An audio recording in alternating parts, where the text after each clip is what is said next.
Bien. Alejandra Flores Mayo. Presente. Gracias. Carmen Hernández. Presente. Gracias. Yaday Chiang Mai. Changalday. Presente. Gracias.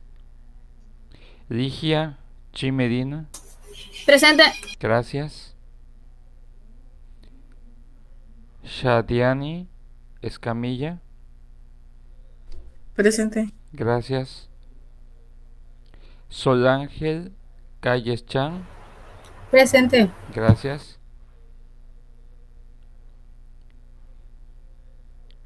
Yahari Castro.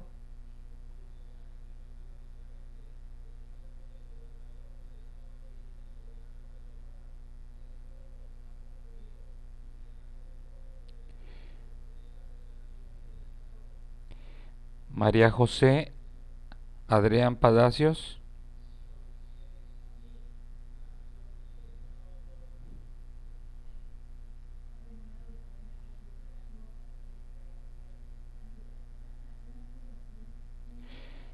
Jesús Enrique Balagno. Presente, maestro. Gracias. Y Mariana Canche Sul. Presente, maestro. Gracias. Bueno, buenos días primero que nada. La clase pasada estuvimos viendo algunos aspectos principales con respecto a lo que eran, lo que era la citología, ¿sí? Eh, Creo que la mayoría de todos nosotros hemos tenido más o menos una noción, creo que desde la secundaria y la prepa, con respecto a al tema de las diferentes funciones que tenemos nosotros de lo que son los organelos.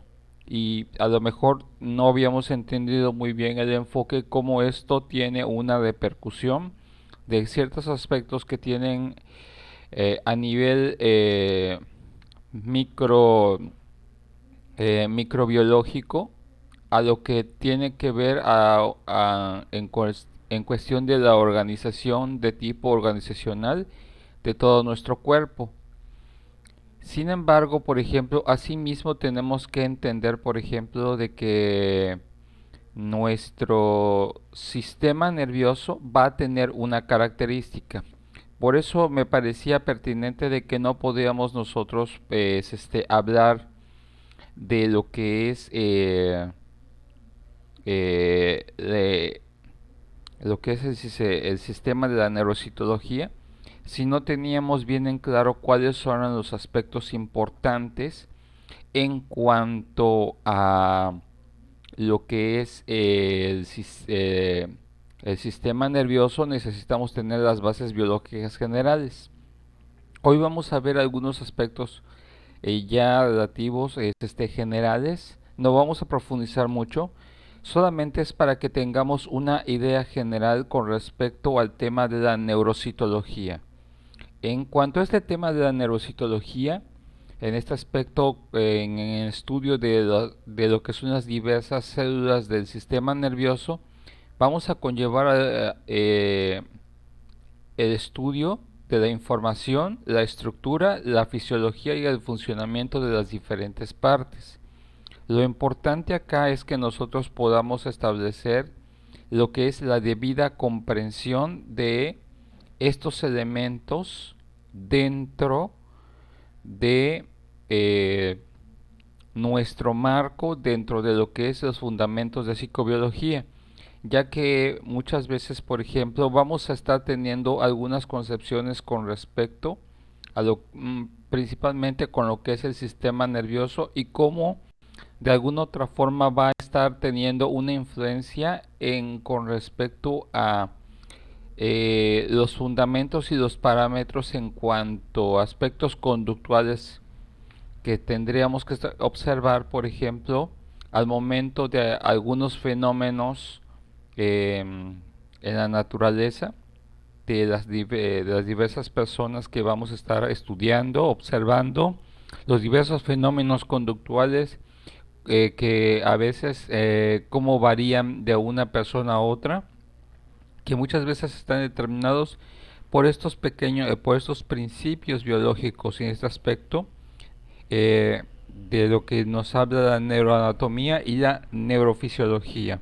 e incluso algunos aspectos de la neuroendocrinología que tal vez no vamos a profundizar en esta materia, pero ya para lo que es la materia de neuropsicología en el siguiente semestre, ya podemos ver pues ya propiamente. El tema de la neurocitología en general, pues creo que la mayoría de todos nosotros tenemos en cuenta lo que es la concepción con respecto a el aspecto relacionado con lo que nosotros conocemos eh, de lo que es la neurona. Sin embargo, por ejemplo, ustedes pueden ver ah, algunas concepciones básicas que vamos a estar viendo el día de hoy, que deben de quedar muy claras y no podemos confundirnos. Por ejemplo, en este caso sabemos que la neurona, al menos dice, presenta dos elementos morfológicos que se pueden distinguir. Cuando hablamos acerca de los elementos morfológicos, significa, por ejemplo, dos elementos que son apreciables o distinguibles de forma general. En este aspecto que nosotros lo podemos en un microscopio electrónico especializado, que lo podemos de alguna otra forma reconocer las dos partes más significativas. Una es el área central ensanchada que contiene al núcleo y que corresponde al soma. En este aspecto, cuando ustedes escuchan soma, es la concepción en cuanto al sistema nervioso, lo que llamaríamos nosotros como lo que sería el citoplasma o el citosol. Algunos es muy posible que hayan encontrado dentro de lo que es el aspecto de la citología, algunos hayan investigado o encontrado que lo que es el famoso citosol, y otro era el aspecto del citoplasma. Nosotros vamos a conllevar el aspecto general conocido como el soma, o en este caso, y y en el área central vamos a estar observando, por ejemplo, eh, algunas características, por ejemplo, del cuerpo neuronal o el percarión. Y en este aspecto del cuerpo neuronal es en donde se pueden apreciar lo que son algunos elementos básicos de cualquier célula. Sin embargo, tenemos que mencionar algo importante con respecto a la neurona. En este aspecto hay algunos elementos que por ser que a lo mejor lo encontremos en menor medida, a diferencia de otras células especializadas de nuestro cuerpo. Eh, Dado que, por ejemplo, en el caso de lo que es nuestro sistema digestivo, eh, específicamente, por ejemplo, el páncreas, el hígado, la bilis, vamos a encontrar tal vez una mayor concentración en esas partes de nuestro cuerpo, en una sobreproducción de lo que son los lisosomas, y en el caso de la neurona vamos a encontrar lo que son una mayor concentración de lo que es el organelo conocido como mitocondria. ¿Se acuerdan cuál era la función de la mitocondria?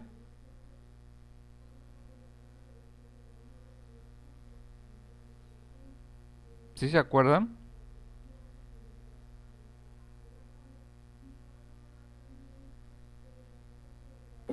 producir energía y hacer la respiración. Efectivamente. De hecho, prácticamente, por ejemplo, la famosa respiración es respiración celular y producción de energía es prácticamente el hecho de lo que sería la asimilación de elementos como lo que es el aspecto de la glucosa y eso cómo se transforma en lo que es la energía y la energía está a través de un compuesto que es adenosín trifosfato conocido como ATP. Lo interesante es que la mayoría de las funciones desde el tipo neuronal están fundamentados en aspectos de transmisión de energía. Por eso es que la mayoría de las veces eso es lo que vamos a encontrar a nivel de concentración en lo que es la neurona es es lo que vamos a estar encontrando eh, si hacemos lo que es una evaluación de tipo microscópico. Y eso es lo importante que tenemos que tener en cuenta, que si no hubiera suficientes mitocondrias, que en este aspecto serían como nuestros generadores de energía, no pudiéramos nosotros realizar las funciones normales en nuestro cuerpo. De allí es el aspecto de su importancia. Y sobre todo, eso es lo que vamos a tener en cuenta con respecto a que, por ejemplo, normalmente por eso es que tenemos en una neurona es casi el doble o el triple de mitocondrias a diferencia de otras células de nuestro cuerpo. ¿Por qué? Porque necesitamos producir grandes cantidades de energía, ya sea para la integración de información como la transmisión de la misma. Normalmente tenemos que tener en cuenta que, por ejemplo, en el área central, que va a contener lo que es el núcleo y que corresponde al soma y al cuerpo neuronal hipercarión, vamos a tener en cuenta, por ejemplo, que el núcleo, a diferencia de otros tipos de núcleo, en este aspecto, mucho del tipo de información que se transmite, se recibe, la información que ingresa, las sustancias que ingresan dentro del sistema, van a estar determinados van a estar determinados precisamente por este organelo, ¿sí?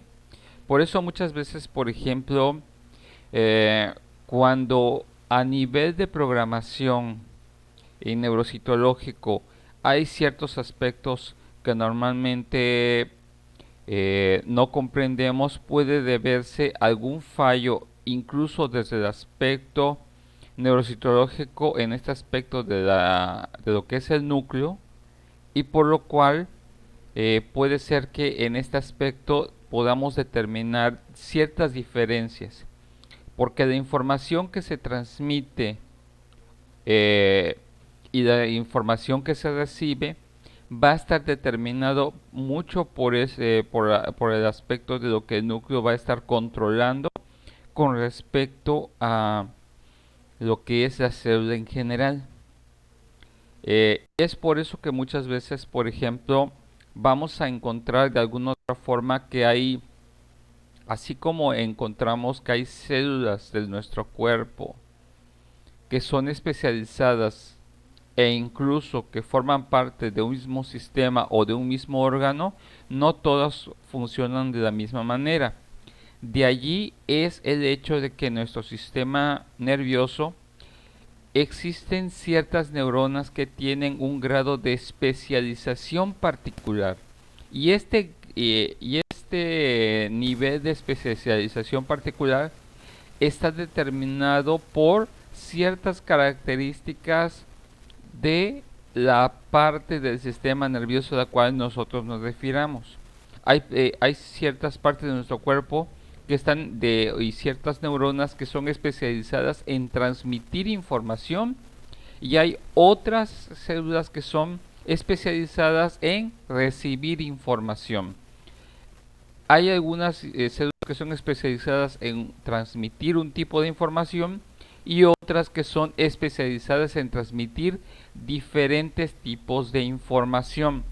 Por eso es que de alguna otra forma vamos a estar entendiendo que nuestro sistema nervioso es de alguna otra forma una especie de neurocircuito que de alguna otra forma tienen que llevar una línea de organización determinado por una programación especial de cierto tipo de neuronas para que nosotros funcionamos de forma exacta. Lo interesante de acá es que esto está determinado, como yo les digo, por parte de lo que es el núcleo de la neurona. En este aspecto, lo que es la naturaleza y la neurofisiología de la neurona, en este aspecto particular, va a determinar mucho, por ejemplo, cómo cierto tipo de neuronas o grupo de neuronas de nuestro sistema solo van a tener una función mucho más especializada y específica. De hecho, existen neuronas que por lo general durante toda su vida útil no hacen otra función más que transmitir información, otras funcionar como lo que son receptoras y otras que sirven como neuronas de tipo puente. En este sentido, ¿qué es lo que va a determinar? Por ejemplo, que existan lo que son dentro de los tipos de neurona que vamos nosotros a estar encontrando, podemos nosotros encontrar lo que son las neuronas de las vías eferentes, las neuronas de las vías eferentes y lo que llamaríamos nosotros las interneuronas. Estas interneuronas son los que de alguna otra forma van a estar conectando la información de lo que es una vía bidireccional en algunos puntos del sistema nervioso para poder conectar de alguna otra forma la información. La importancia de las interneuronas en algún momento, lo que tendremos nosotros que estar valorando es el hecho de que muchas veces, por ejemplo, son las que van a ser como una especie de switch. En qué momento, de alguna otra forma, poder conectar algunos tipos de reacciones automáticas y en algunos momentos cuando la información podamos nosotros interpretar, por ejemplo, dos tipos de información al mismo tiempo y cómo reaccionar ante esos dos tipos de estímulos. Por ejemplo, es como cuando nosotros, y eso es lo que vamos a conllevar viendo, la diferencia entre ver y oír algo, cómo nosotros percibimos que estamos en movimiento, ¿sí? De alguna otra forma, eso va a estar determinando entre los aspectos de ciertas neuronas que van a poder determinar lo que es la percepción del movimiento y la visión de movimiento. Muchas veces de ahí podemos determinar que nos estamos moviendo, porque no solamente para poder decir, es que por ejemplo, como cuando vamos en un coche y decimos, ¿cómo puedo percibir que realmente vamos muy rápido o muy lento? Eso está determinado por los aspectos de las interneuronas que pueden conectar diferentes tipos de información de nuestro sistema nervioso para poder dar una percepción un poco más compleja y profunda. Este es lo interesante con respecto a esto. ¿Sí? Lo interesante de todo esto es que vamos a estar checando que muchas veces, por ejemplo, estos procesos complejos de sensopercepción están determinados por este tipo de naturalezas, y de allí vamos a ver algunas concepciones de la importancia de estar estudiando las neuronas y cómo, si hay algún fallo, puede ser que en algún momento se den algunos trastornos. Por ejemplo, se ha identificado que, por ejemplo, ciertos aspectos entre lo que es la comprensión del habla y la emisión del habla está determinado por ciertos fallos a nivel de lo que nosotros conoceríamos como fallos en lo que es la comunicación entre en las interneuronas para poder responder adecuadamente a los estímulos, pero eso más adelante lo veríamos en algunos puntos teóricos. Lo que debemos de tomar en cuenta con respecto a la neurona es que tiene ramificaciones que emergen del soma, que eso es lo que se diferencia de otras células, que en este aspecto vamos a conocer como lo que llamamos las famosas, las llamadas neuritas, y las neuritas se pueden ser prolongaciones gruesas de diámetro relativamente uniforme llamadas axones. En este aspecto parece como una especie de, puede parecer, dependiendo del tipo de neurona, la neurona más clásica para a nivel de comprensión es lo que son las neuronas unipolares. Cuando yo digo neuronas unipolares, es que es la clásica neurona que podemos nosotros identificar en cualquier libro de texto, como la que están viendo, que en este aspecto tiene la forma de un huevo estrellado y que tiene como una cola de escorpión. Eso es una neurona unipolar. ¿Por qué eso es unipolar? Porque solo tiene una extensión del soma y que se conecta con otra. Lo interesante es que estos axones tienen también ciertas características particulares. Y en este aspecto también por el otro lado podemos ver que la neurona tiene otras ramificaciones. No hay que confundir lo que es la ramificación final de la neurita, en este aspecto lo que llamaríamos el axón, con las ramificaciones, las otras ramificaciones de lo que es del soma de la neurona, que es conocida como dendritas. Una función tiene esta ramificación. Ustedes pueden ver en lo que es su pantalla. Por ejemplo, en esta cola de escorpión, la E termina con una ramificación que parece como una raíz, ¿sí?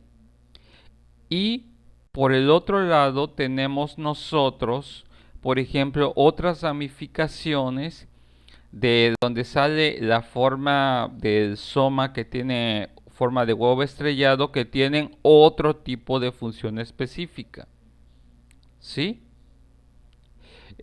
En este sentido, ¿qué es lo que tendríamos nosotros que estar checando? En primera instancia, si partimos del aspecto de las características de cada uno, identifiquemos en primera instancia lo que es el soma, que es la parte central de la neurona, donde normalmente su característica principal dice que tiene un fluido acuoso dentro de la célula que se llama citosol. En este citosol o en el soma es lo que llamaríamos actualmente como citoplasma. En el cuerpo celular se hallan organelos que son encontrados en todos los tipos de células animales, núcleo de tipo endoplasmático rugoso, aparato de Golgi y las mitocondrias. Sin embargo, por ejemplo, lo que son esos pepinillos verdes, en este aspecto, esos puntitos verdes que podamos nosotros encontrar, por ejemplo, en la ilustración de esta neurona, podemos identificar que son más abundantes que en otra por la función de ejercer y lo que es la producción de energía, dado que de ahí se depende lo que es la recepción y la transmisión de información. Ese es en cuanto al aspecto del soma. Ahora, en la naturaleza del núcleo, este es donde vamos a determinar ciertos aspectos interesantes. Dice que es esférico y está localizado en el centro y tiene una doble envoltura de membrana nuclear. Dentro se encuentran los cromosomas del ADN. Lo interesante de este aspecto es que, por ejemplo, sabemos que el ADN representa que el código genético sería como la nanoprogramación celular para funcionar de forma específica con respecto a la neurona en general. Sabemos nosotros que de alguna otra forma esta codificación de nivel fisiológico, no anatómico, porque muchas veces vamos a estar encontrando en lo que es el sistema nervioso que hay ciertos tipos de neuronas que pueden tener las mismas características que otras, pero en dónde cambia. Ya no es en el aspecto anatómico, en el aspecto de las partes, sino cambia en la funcionalidad específica que va a conllevar estas neuronas que están súper especializadas. Y lo interesante que eso está determinado por el ADN de la célula. Y en este aspecto, este ADN de esta célula es lo que va a determinar que específicamente cuando una neurona ejerce una función, no hace otra función más que aquella a la cual está codificado específicamente por su núcleo. ¿Sí? Y esto es lo característico que nosotros podemos identificar. En el aspecto de muchos comportamientos y conductas, lo que sucede es que la mayoría de las veces cuando nosotros estimulamos desde el aspecto neurocitológico ciertas funciones o ciertas respuestas, lo que estamos haciendo es retroalimentando la programación a nivel neurocitológico y específicamente del núcleo, para que de alguna otra forma el código genético esté, por así decirlo, como prendido completamente, esté siempre activado. Entendamos nosotros que la neuroprogramación cromosómica con respecto al núcleo determina muchas veces, por ejemplo, que esta constante retroalimentación es como si nosotros le diéramos prácticamente constantemente, le prendiéramos cada vez que se activa un estímulo y llega ese estímulo a nivel de las partes más profundas de la célula, que es el núcleo. De alguna otra forma la respuesta se vuelve mucho más sensible en nosotros para responder de forma más rápida y automática, y eso está determinado desde el aspecto neurocitológico. Por eso es que si tú eres condicionado o eres más que nada programado para responder ante un estímulo, lo que sucede es que de alguna otra forma es ya ante la menor presencia del estímulo se activan automáticamente o lo que es la codificación genética del núcleo, y para que de alguna otra forma en menor tiempo, si tú antes respondías a un estímulo en milésimas de segundo, cuando tú ya estás muy programado para responder de una forma particular, el núcleo lo que hace es, ante el menor estímulo, la respuesta la capta de forma automática y pasa de lo que son milésimas de segundo a micronésimas de segundo. Y lo que interesamos en micronésimas de segundo, que es mucho más rápido que la luz, por eso muchas veces vamos a encontrar que algunas personas, por ejemplo, algunos atletas que están estimulados de alguna otra forma para funcionar y dar, por ejemplo, lo que es, por ejemplo, los que están en el atletismo, para dar lo que es la respuesta ante un estímulo sonoro o ante la señal, cualquier otro tipo de señal, para que den el sprint y puedan salir corriendo, el que gane o es en este aspecto o pierda, o en este aspecto pueda salir primero y ganar una carrera, está determinado que más que nada no solo con respecto a la fuerza y al entrenamiento del cuerpo y en este específicamente de lo que es el sistema muscular, sino está determinado por estos aspectos incluso neuromusculares que en algún momento, por ejemplo, encontramos que dentro de lo que es la neurofisiología de estos atletas podemos identificar que su capacidad de respuesta es mucho más fina y por eso es que muchas veces, por ejemplo, incluso pueden responder a la velocidad del sonido o por debajo de la velocidad del sonido y por eso pueden tener, por ejemplo, las respuestas rápidas y pueden reaccionar rápidamente. Eso está determinado por ese tipo de programación. Y de allí podemos ver que no solo depende de la fuerza, sino también depende de la capacidad de respuesta. Por eso muchos atletas de velocidad están determinados precisamente por esta neuroprogramación que tienen para poder responder de esta forma. ¿Sí?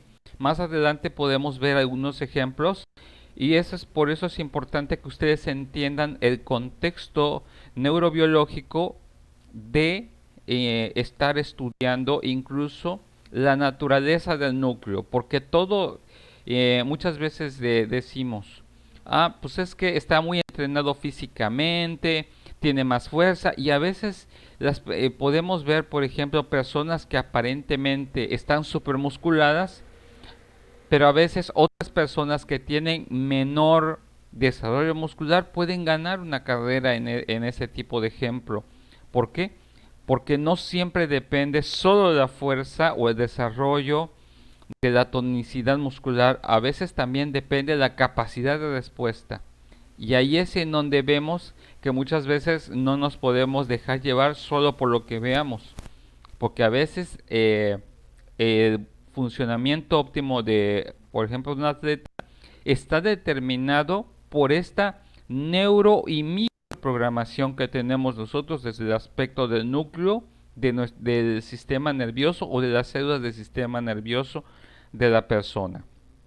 Bueno, una vez que ya hemos hablado acerca del núcleo, tenemos que pasar a otras partes del sistema nervioso, que en este caso podemos nosotros identificar lo que son los famosos axones. ¿Sí? En este aspecto, un axón, por ejemplo, dice, es una estructura que solo se encuentra en las neuronas y es altamente especializado en transmitir información a grandes distancias. De alguna otra forma se ha determinado que la mayoría de los axones que son como ramificaciones o extensiones del soma pueden transmitir en este aspecto de lo que es de una neurona a otra, pero hay algunas neuronas que de alguna otra forma tienen lo que es un largo muy significativo. ¿Sí? Lo interesante de los axones que puedo mencionarles es algo interesante. Por ejemplo, los axones van desde de lo que es una extensión tal vez de 1 milímetro, incluso tenemos axones y lo que son neuronas que abarcan incluso lo que son hasta 4 u 8 milímetros, ¿sí? Tenemos a veces ciertas neuronas que son muy largas, Y eso que va a determinar el tipo de funcionalidad que ejerza. Lo interesante acá es que, por ejemplo, mien- mientras más corta sea la distancia entre una neurona y otra determinado por el largo de sus axones, es el nivel de velocidad de transmisión que tenga. Puede ser mucho menor, a diferencia de una neurona que tenga, por ejemplo, de 3 o 4 milímetros de extensión, que puede ser un poco más larga e incluso hasta 3 centímetros. He sabido que, por ejemplo, hay ciertas partes del sistema nervioso que hay axones que tienen un largo de 3 centímetros, y ahí es lo que va a determinar que ciertas respuestas sean mucho más rápidas. Mientras menos intermediarios hayan en la transmisión de una información, la respuesta se vuelve un poco más rápida. ¿Por qué? Porque en el proceso de transmisión, recepción y transformación y volver a mandarlo a otra neurona, se pierde tiempo. Y aquí lo importante es la capacidad de respuesta se mide por cuánto tiempo tarda uno en responder. Y eso va a estar determinado por el largo de lo que son los axones. Sin embargo, hay algo que tenemos que identificar con respecto a los axones. Los axones, por lo general, vamos a identificar, por ejemplo, lo que son algunas partes importantes. Una de las partes es el cono axonal. En este aspecto, por ejemplo, el cono axonal es de cuando viaja la información, por ejemplo, o hacia dónde va encaminada. Por ejemplo, sabemos que el ATP de alguna otra forma es una producción de energía, y esta energía que puede transformarse en lo que es una carga eléctrica necesita ser encaminada. Si ustedes de alguna otra forma se acuerdan que, por ejemplo, lo que es la membrana celular o la membrana citoplasmática tiene una capa bilipídica. En este aspecto, esta capa bilipídica tiene que tener de alguna otra forma una carga particular para que en este aspecto, con respecto a lo que es el cono axonal, pueda ser como atraída esa información y pueda ser como disparado.